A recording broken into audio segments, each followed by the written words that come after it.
The day and अभी बहुत मस्त ठंडी है इस ठंडी के मौसम में and just we are doing something like जो गांव में होता है। आप देख सकते हो ओके इसे गर्मी मिलती है थोड़े बहुत और सुबह सुबह इसके आसपास बैठ कर चाय पीने की मज़ा ही अलग होती है। तो बस ऐसे हाथ रखो अपने और आसपास बैठ जाओ दोस्तों यारों को लेके, अपने भाई बहनों को लेके और मस्त से चाय पियो। मेरी चाय हो चुकी है। मेरा छोटा भाई यहाँ पे कर रहा था ऐसा, इसको हिताब कर रहा था बैठ के। तो फिर मुझे याद आया वो दूर से देख के कि मुझे भी कर लेना चाहिए, तो मैं आ गया। चाय पीने के बाद ही मैं यहाँ पे आया हूँ वैसे तो। और आज शायद यहाँ पे मेरा लास्ट होगा क्योंकि कल तो फिर मुझे अहमदाबाद जाना है। ओके सो अभी मैं एक डेयरी फार्म विज़िट पे जा रहा था जस्ट देखने के लिए कि भैंसों का तबेला है, सो देखने जा रहा था कि कैसे काम होता है और क्या सिस्टम है। बट आप देखो ये झाग कितनी है, ये देखो पूरा भीग गया, मैं भी ऐसे भीग गया और ज़मीन भी देखो भीगी भीगी सी लग रही है। ये देखो जैसे ये, आई होप कि आपको पानी दिख रहा होगा इसमें इधर। ओके सो काफ़ी भीगा भीगा सा है और ये नहीं है कि यहाँ पे पानी दिया गया है, नहीं। मेरी मेहनत फेल चली गई यार। अभी मैंने ऐसे ही बस जैसे अभी शूट कर रहा हूँ ना वैसे शूट किया पूरा एक वीडियो 2-3 मिनट का, जहाँ पे मैं स्कैन दिखा रहा था, वहाँ का स्कैन दिखा रहा था मैं वीडियो में, ठीक है। वहाँ का देखो अभी तो मतलब थोड़ा थोड़ा गुलाबी सा दिख रहा है बट अच्छा थोड़ा दिख रहा था पहले। और वहाँ पे एक नील गाय खड़ी थी, तो मैंने नील गाय की कहानी भी सुनाई कि यार राजस्थान साइड जाते हैं तो नील गाय हमको ऐसे हाथ लगाने देती है और हमारे यहाँ पे मारती है। अगर रोड में बीच में आ गई तो बाइक नीचे गिरा देगी, तो संभल के रहना पड़ता है। और मैं भी जा रहा था एक्चुअली दूध भराने के लिए हमारे गांव की डेयरी में। बनास डेयरी की ब्रांचेस है यहाँ पे हर गांव में, पूरे बनासकांठा के एरिया में। और वो बहुत ही मस्त बताने लायक कहानी है कि कैसे क्या होता है। हमारे यहाँ पे बहुत सारे डेयरी फार्म्स हैं, बहुत लोग दूध भराते हैं, मतलब डेयरी पशुपालन बहुत चलता है और डेयरी फार्म्स बहुत है और उनकी भी एक सिस्टम है। ओके तो वो भी मैं कभी अगले ब्लॉग में दिखाऊंगा। सो अभी मैं अपने गांव में बैठा हूँ आके, दूध भरने आया था और मुझे उस दुकान से कुछ लेना है। एंड अब देख सकते हो मेरे गांव का यहाँ से जो नज़ारा है, इस दुकान से मुझे कुछ ख़रीदना है। और ये सब मैं नहीं दिखाने वाला वैसे तो, बट यहाँ पे पूरा सिस्टम चलता है। पूरे गांव के पशु रखने वाले, पशुपालन करने वाले लोग जितने भी हैं सारे दूध लेके यहाँ पे आते हैं। और बनास डेयरी की ब्रांच है जहाँ पर ये दूध देते हैं और उसका पूरा सिस्टम चलता है। I will explain some time later, से थोड़ा ग्रो होगा हमारा अकाउंट। ओके सो ठीक है, देखते हैं। Hello good morning. देखो भाई लोग, हैदराबाद जाने से पहले की मेरी हालत मस्त सी, बोतल चढ़ रही है, बहुत ऐसे कफ सर्दी हो गए मेरे को। सो डॉक्टर से बात हुई है, एक मिनट, डॉक्टर से बात हुई है, उन्होंने कहा कि हाँ आप जा सकोगे हैदराबाद, इतना कोई दिक्कत वाली बात नहीं है। बस अभी मेडिसिन दी है मेरे को 3-4 दिन लेने के लिए। और यहीं पे देखो मेरे घर पे आके बोतल चल रही है मेरे को। So it's a quick update guys कि तबीयत तो ख़राब हो गई है। 2 दिन से बहुत परेशान हो रहा हूँ। कल जैसे मैंने ब्लॉग में बोला था कि यार सिर दर्द बहुत भयंकर कर रहा था, तो अभी भी कर रहा है। अभी देखते हैं क्या होता है बोतल चढ़ने के बाद। सो जब जैसे डॉक्टर ने बोला है कि मैं जा तो पाऊँगा हैदराबाद, ऐसा कोई सीन है नहीं, ठीक है। देखते हैं क्या होता है। इस बार मुझे अपने घर पे आए हुए 15 दिन आज हो गए। मैं 24 नवंबर को आया था और आज 15 दिसंबर है। वैसे तो आज मैं निकलने वाला था अहमदाबाद के लिए, बट ड्यू टू सर्दी और कफ जो हो गया मैं रुक गया आज और मेडिसिन वगैरह ली थोड़ी। तो इन 15 दिनों में ये इकिगाई बुक एक मैंने स्टडी की पूरी, ये ख़त्म करी। Ikigai is a Japanese art of staying young will growing old. मतलब कि उम्र बढ़ती रहेगी, वो नहीं रुकने वाली, बट मन से तन से तंदुरुस्त कैसे रहा जाए पूरा इस बुक में लिखा हुआ है।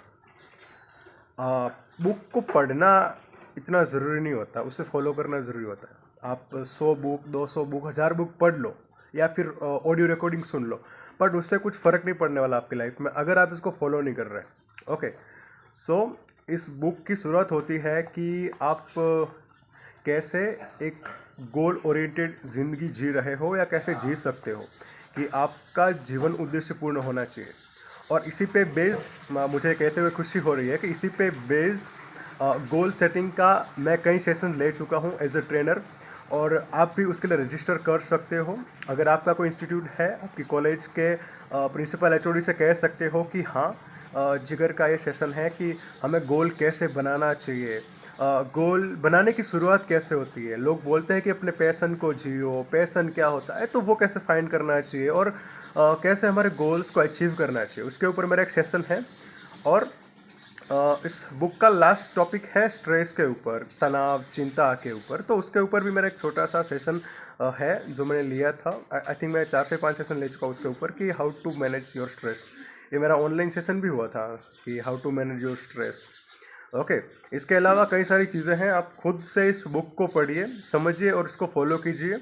जापानीज़ आर्ट के साथ साथ इसमें हमारी संस्कृति के भी हमारी भारतीय संस्कृति के बारे में काफ़ी सारी चीज़ें की हुई है, जो हमारे पूर्वज, हमारे बड़े बुजुर्ग हमको अक्सर कहा करते हैं जो करने के लिए, वो सब इस बुक में लिखा हुआ है। Okay, so follow this book. और आई होप कि मेरी आवाज़ बहुत अलग आ रही होगी आज, इसका रीज़न आपको पता है, ठीक है। तो अभी मैं पैकिंग कर लेता हूँ अहमदाबाद जाने के लिए, कुछ कपड़े वगैरह जो मुझे पैक करना है बैग में, और अहमदाबाद जाके कल सीधा मुझे परसों सुबह जल्दी से ट्रेन में निकलना है। मतलब कि एक्चुअल मुझे हैदराबाद की ही पैकिंग करनी है, क्योंकि कल सिर्फ मैं नाइट स्टे करने वाला हूँ अपने अहमदाबाद वाले फ्लैट में। ओके, सो देखते हैं। It's time for packing to prepare my मेरा घर से अहमदाबाद और अहमदाबाद से हैदराबाद।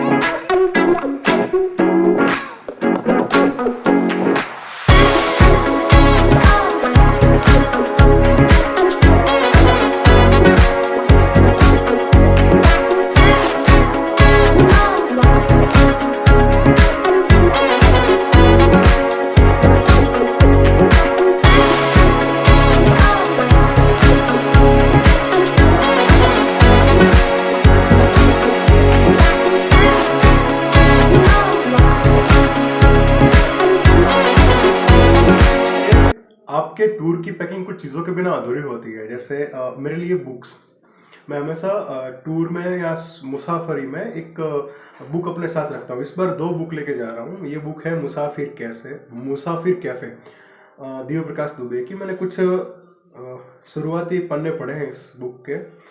सो ये मैं लेके जाने वाला हूँ हैदराबाद टूर में। और ये बुक मैं जब तक अपने घर वापस आऊँगा तब तक ये बुक ख़त्म कर लूँगा। ओके, सो ये बुक है एटॉमिक हैबिट। बहुत सुना है इस बुक के बारे में कि छोटी छोटी आदतें, टाइनी चेंजेस, रिमार्केबल रिजल्ट, छोटी छोटी आदतें, बड़ा परिणाम। और as a motivational speaker, as a youth trainer, मैं इस बात को मानता हूँ कि हाँ, छोटी छोटी बातों से, छोटी छोटी आदतों से और छोटी छोटी चेंजेस से ही बड़े रिजल्ट आते हैं। ओके, सो ये बुक पढ़ना मेरा बाकी है। ये बुक है बाय जेम्स क्लियर और 15 मिलियन से भी ज़्यादा कॉपीज इस बुक की बिक चुकी है और जिगर चौधरी के हाथ में अब आई है ये book. Okay, international best seller book है। देखते हैं कि क्या होता है एटॉमिक हैबिट्स। और ये ऐसे मैंने वैसे तो मैं ऐसे फिक्शनल पढ़ता नहीं हूँ, बट पता नहीं मुझे क्या शौक चढ़ा है, ये इस बार मैं 2 फिक्शनल बुकें खरीद के आया। तो टोटल मैं 7 बुकें मैंने नई परचेस करी थी और एक जो मैं पढ़ रहा था मेरे वहाँ पे फ्लैट पे पड़ी थी। टोटल 8 बुकें मैं लेके आया था अपने घर और वहाँ से 2 बुकें लेके जा रहा हूँ, क्योंकि ये मैं ट्रेन में पढ़ लूँगा और ये मैं अगले जब तक घर वापस आऊँगा लाइक 1-2 महीने में ये बुक मैं पढ़ लूँगा। क्योंकि पढ़ने के अलावा सीखना भी होता है, फॉलो भी करना होता है, इसलिए ज़्यादा टाइम लगता है। तो लास्ट टाइम जब मैं घर वापस आऊँगा तब फिर और एक्स्ट्रा बुक्स मैं लूँगा। और अगर आपको मुझे कुछ गिफ्ट्स करना है तो आप बुक्स गिफ्ट कर सकते हो मेरे को। हाँ, आई लव बुक्स। ओके।